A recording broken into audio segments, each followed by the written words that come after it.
Rev Yearwood, thank you so much for joining us at the Bloomberg Green live event. Before we went live, you and I were just chatting about the hat that you're wearing, and I was hoping you could tell everyone in the audience what 10 years represents. Well, definitely. Thank you for having me. Well, 10 years is kind of our countdown clock. The Intergovernmental Panel on Climate Change, IPCC, put out a report about, 2 years, which was 12 years then. Now it's 10 years. So I have a hat for each year. So I had a 12 years, and then I had 11 years that I actually lost in the Norfolk airport. Now I have a 10 years. And so we're counting down. So, man, I'm hopeful somewhere around 7 and 6, we'll figure out some real solutions so we can move us forward. Well, we're obviously in an election year, and it's an incredibly important election for exactly some of the reasons you're describing, is that we just actually don't have that many years to start, developing meaningful solutions to this problem. And I know that one of the things we're talking about today is voting and climate-oriented voting. We'll get to that. I wanted to start, though, with an essay that you wrote in June or July about the language that we use to talk about climate solutions often. And specifically, you wrote that, we often refer to climate-friendly solutions as green and climate-unfriendly actions as brown. And that is very damaging. And, I was hoping you could sort of, you could tell us why. You could explain, what you were writing about. No, thank you. Well, I believe that one of our solutions to ending the climate crisis is in regards to climate finance. And that means that we have to literally stop the funding of the fossil fuel industry. We have to literally begin to transition from funding that to funding clean solutions. And so in that, I also know we need to broaden our movement, meaning that our movement as it is now can sometimes be very limited. It can be limited from a racial perspective, a geographical perspective, even a regional perspective. And so to broaden that movement, we need to make sure that we're not using language that has folks not wanting to be a part. And so for me, being a part of this movement and being a part of the climate finance movement and seeing how we can stop the money pipeline, literally of funding the fossil fuel industry, I begin to see that particularly over in the UK, but over in here, people who were very well-intentioned were using the term brown finance as a means for dirty. And there are people who are brown, who we call brown people, is we have Black and brown and indigenous and people of color. And so when you're connecting those dots, even though you may not even have thought about it, which is the reason why I knew it would be bigger and more diverse, that was a problem. And so I'm actually very happy to have written that. Now, I was a little chagrined because I first wrote that back in January and I couldn't place it any place. I was trying to get it placed and nobody wanted to write it. I said, it's just, we don't want to write about that because it'll cause some friction. I said, but we need to have friction in our own movement to grow. And so finally it got placed. And big shout out to Marilyn Waite at the Hewlett Foundation, who definitely was a champion with me on that, just to give me information, and many others. But it came out, and since then, it has been amazing. In our movement now, on top of what's going on, I think, with racial justice, our movement is seeing things differently. And I think they have begun to now change from using the term, using brown as a means for dirty. And they're using now either just, if they want to use color, they're using gray. If color's their thing, then they're using gray. But none of them are just now saying dirty. And that's wonderful. And that's saying brown finance in regards to the fossil fuel industry. So that's exciting. I'm excited to see that literally in real time this year. It's one of the good things for 2020. We've seen is that the climate movement is moving away from the term brown finance. So that's a win. We haven't had as many wins, but that is definitely a win. That's great. I'm really glad you framed it that way, that it's actually extremely uplifting to me as well. Because the environmental movement has had it doesn't have a great history of racial inclusion, which is, in this moment, especially as as the problem gets closer and closer and the solutions need to get bigger and bigger, that's a huge problem because, as you're saying, the movement needs to be enormous. It needs to be comprehensive. We need as many people as possible behind it. And language that alienates people is holding us back from solving these existential problems. Definitely. I mean, our goal is we have to win. This is not a movement we can lose. I mean, the reality is that our parents fought for equality in the 20th century. And while we're still fighting for equality, we're now fighting for existence in the 21st century. And so this is something that we have to all come together. It's not even about, black or white or brown or red or straight or gay or male or female. It's about humanity. And humanity has to win this issue. And so for that reason, humanity has to all come together and join forces, no matter how you look, where you come from, if you're rich or poor, who you love, we have to come together as humans to win this. If we don't, we lose, and losing is catastrophic. We're beginning to see what losing looks like. Losing looks like wildfires. Losing looks like droughts. Losing looks like hurricane upon hurricane. So losing is not what we can have now and definitely not in the future. So this is about broadening the movement. And I think that you're right, the climate movement, the modern day climate movement, the one that's really from when EPA was created, and the movement from the conservation movement, even before then, doesn't have the greatest history and was isolated and really created a segregated progressive climate movement. And that we're now breaking down those silos, which is fantastic. And I'm happy to see people like Sierra Club literally confronting their past, saying that, listen, we've had folks who were not right. And I'm excited to see a lot of the groups who are now beginning to challenge their own past to have a powerful future so that we can exist. It's one of the things that people say when they're trying to criticize movements like the climate justice movement, movements like Black Lives Matter, and all sorts of racial justice and minority justice groups is that, we shouldn't be paying. Why this one group? We all have problems. All lives matter, et cetera, et cetera. But what I hear when I talk to people who are involved in climate justice, I won't say especially, but what I hear from people who are involved in climate justice is that it really is about, as you're saying, breaking down these silos between, like, we only care about X group, or environmentalism is framed as largely a technocratic, a largely white issue, and instead saying, no, this is about all of us. And that includes the problem of vulnerable communities, which are largely, due to many past events, communities of color, and that we all need to come together and recognize that if we're going to move forward. Yeah, no, that's exactly it. If we say nothing on this, our time together, let me just say this. Climate justice is racial justice, and racial justice is climate justice. Climate change is a civil rights issue. We have a right to clean air. We have a right to clean water. And so with that being a backdrop, it's important for us to ensure that our most vulnerable communities, no matter where they come from, are safe. And when we're seeing over and over again, because of pollution and poverty, and now the pandemic, and mix in their police brutality, it becomes just a terrible mixture of injustice. And so we have to figure out what we can do. And climate justice is right there, because we're seeing that, unfortunately, a lot of those in the fossil fuel industries, particularly those coal-fired power plants, we know that 68% of coal-fired power plants are within 30 miles of communities of color, particularly Black people. And so they're literally putting these coal-fired power plants around poor people of color, in because they feel they are the path of least resistance. And so because of that injustice, we got to change that. That's wrong. So they're dying not just because of illegal chokehold, but because they're choking literally on the air, getting emphysema and cancer, and asthma. So I think it's just critical for our movement to connect the dots.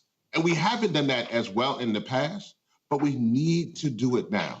Literally, once we begin to put vulnerable communities at the forefront of this movement is when this movement succeeds and when this movement wins. So I wanted to ask about the Hip Hop Caucus which you started about 15-ish years ago. Can you tell us about that? Can you tell us about your I work there? know, I know. It's amazing to start an organization when you're only 25, when you're 10, right? It's I started when I was 10 years old. I was one of those modern day climate activists right now who are on fire, who are like 10 years old. I was out there started the Hip Hop Caucus back then. And wow, 16 years later, it's amazing now. I'm down 26. It's amazing what you could do. No, the Hip Hop Caucus is powerful. I'm originally from Louisiana. You might hear that little drawl in my tone here. And it's partly because of that. I saw my family and friends drowning through Hurricane Katrina in the richest country in the world. And that literally shook me up. And the Hip Hop Caucus had been around for about a year. And I was like, no, we have to be engaged. And when we got engaged, we didn't want to be engaged just for environmental justice, because we were predominantly people of color and young people. We wanted to be involved with the climate movement. And I'm so glad my friends like Bill McKibben and Naomi Klein and others were like, nah, you can just be a part of this climate movement as you see fit. And so we've been doing it ever since. And since then, we've been seeing how we can help to grow the movement. And so we've created a campaign, which is under think100climate.com. Anybody can go there, check it out. But we're going to do things that grow the movement. So one is through music. We created a climate album, which our friends from Common and Neo and many others. We're now working on actually a few documentaries. One is a climate comedy. So we're using comedy as a way to, and people say, well, how is the climate crisis funny? It's actually very, very, very funny, actually. It's actually, we'd be surprised how funny it is. But so we're doing a climate comedy documentary, as well as a documentary about the Hampton Roads region, which is literally sinking and literally in harm's way of sea level rise. So we're doing many things in that aspect to create media and podcasts and things that are fun that we want people to be a part of. Our main goal, though, is that how do we use our cultural expression to shape our political experience in a way that can create real change to stop the climate crisis. Mm-hmm. So, you were talking about reasons to be optimistic earlier, and I guess, what have you seen in the course of this work that makes you feel good? Like, what have you, what have you accomplished?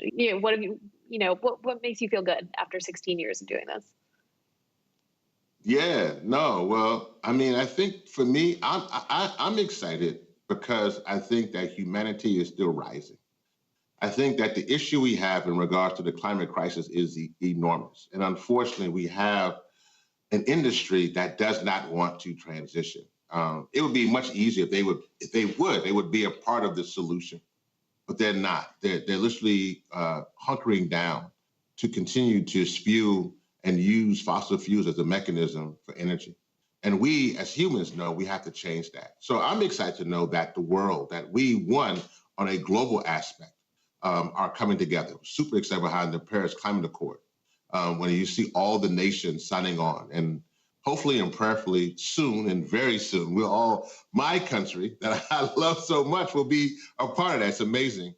But hopefully we won't be the one holdout anymore. I think maybe it's one other, I don't know, but we won't be the one or two holdouts.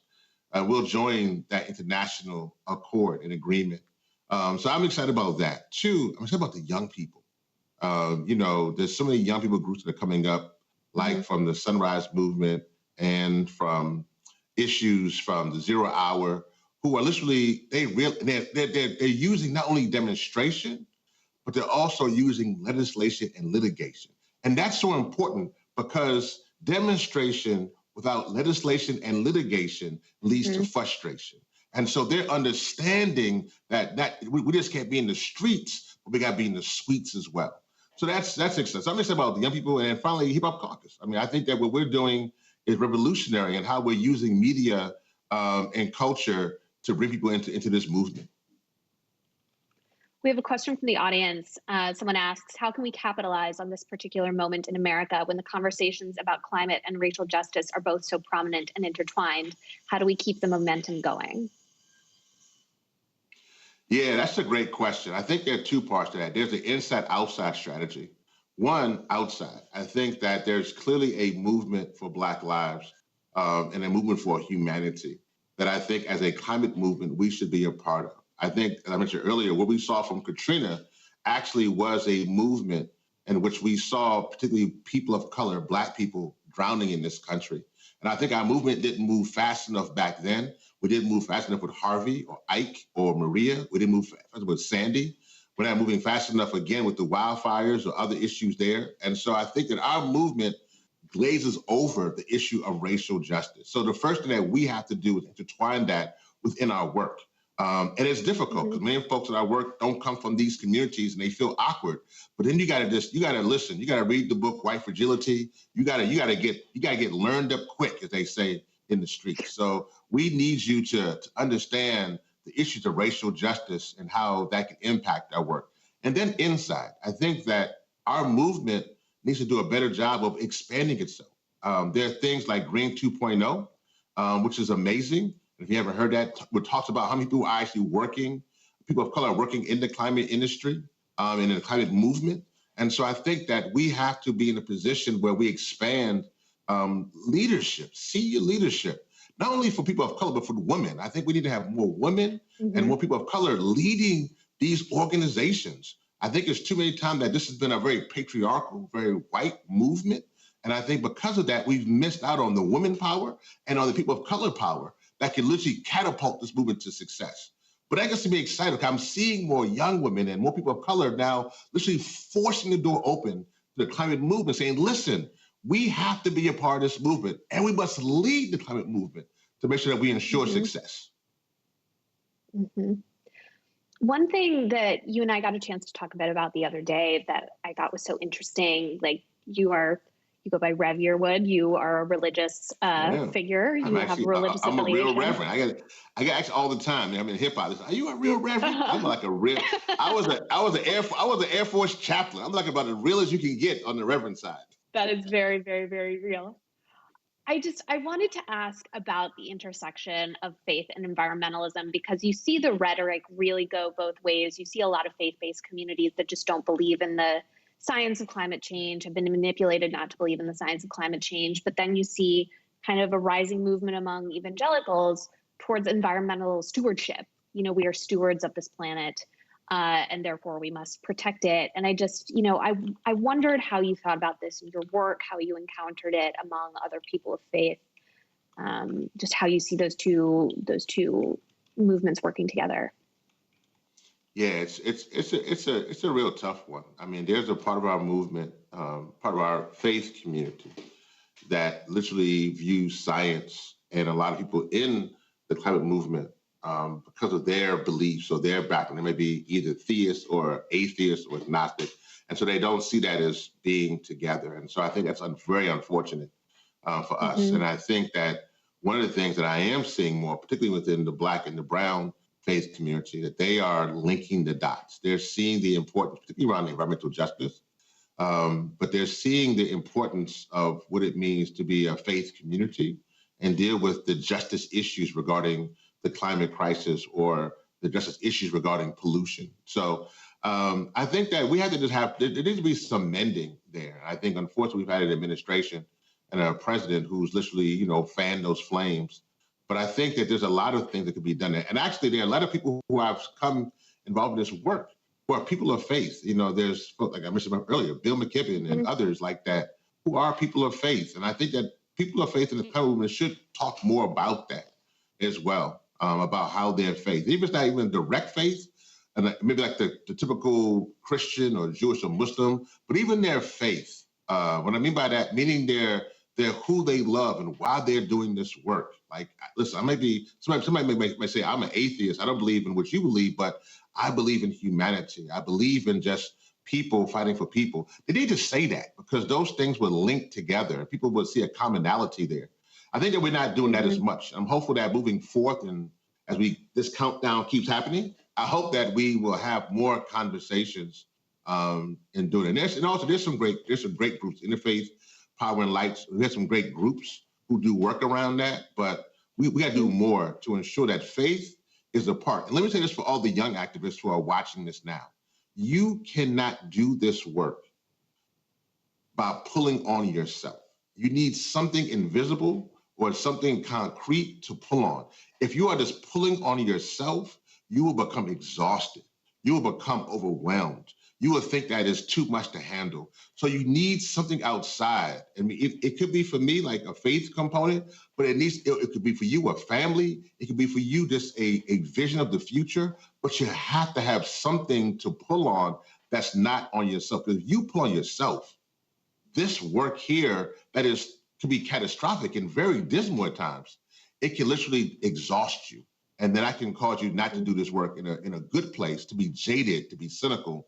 And that's not what we can't have people in this movement who are jaded and cynical doing this work. Mm-hmm.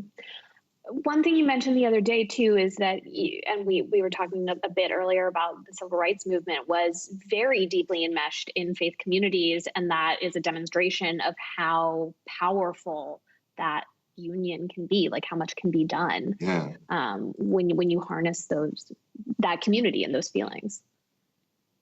No, definitely. And I'll say this, climate change is our lunch counter moment for the 21st century. And what I mean by that, the civil rights movement had to go to lunch counters to break down that. Mm-hmm. And the climate crisis is our lunch counter when we have to go to those kind of those counters, so to speak, where we have to break down what's happening in this movement. And the civil rights movement used faith and religion and song and music and art and poetry to overcome, to keep going. And I think it's another thing, too, is that, again, for me being in the climate movement for so long, I'm amazed at sometimes how much we just use. I mean, listen, I'm a geek myself, but I think we use data and numbers and science almost too much.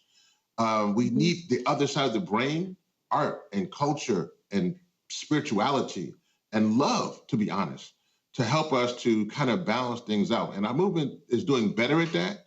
They got people like me, Rev Yearwood, in the place, which is awesome. So that's a good look. But I think we got to do that even more. I think we got to really try to figure out how we can make sure both sides of the brain and how we take things in is working. Mm-hmm. We just have about a minute and a half left. So I just wanted to throw it open to you. What would you like to leave the people watching today with? What do you want them to think about for the next day? I just want people to know that, listen, next 10 years, really next 100 years. I mean, literally, listen, in 2120, none of us watching this will be here. that's unless you find some really good drugs, and then you might be around. But more than likely, we won't be here. But what will be here will be your activism. What will be here will be your love for our planet and humanity. What will be here will be the same thing that has me as a Black man free for the Abilene, for those who fought against slavery, for the women who fought for the right to vote, for those who fought for gay rights. That spirit of justice will be here. And that's what we need, so that next generation who looks back upon this Bloomberg Green Festival, and they say, thank you, because we now have clean air and we have clean water. And so when you put this whole production together, we now live. And for that, we say thank you. Well, Rev Yearwood, thank you so much for joining us today. I personally am happier than I was 25 minutes ago. So thank you very much for that, just from me to you. Thank you. All power to the people.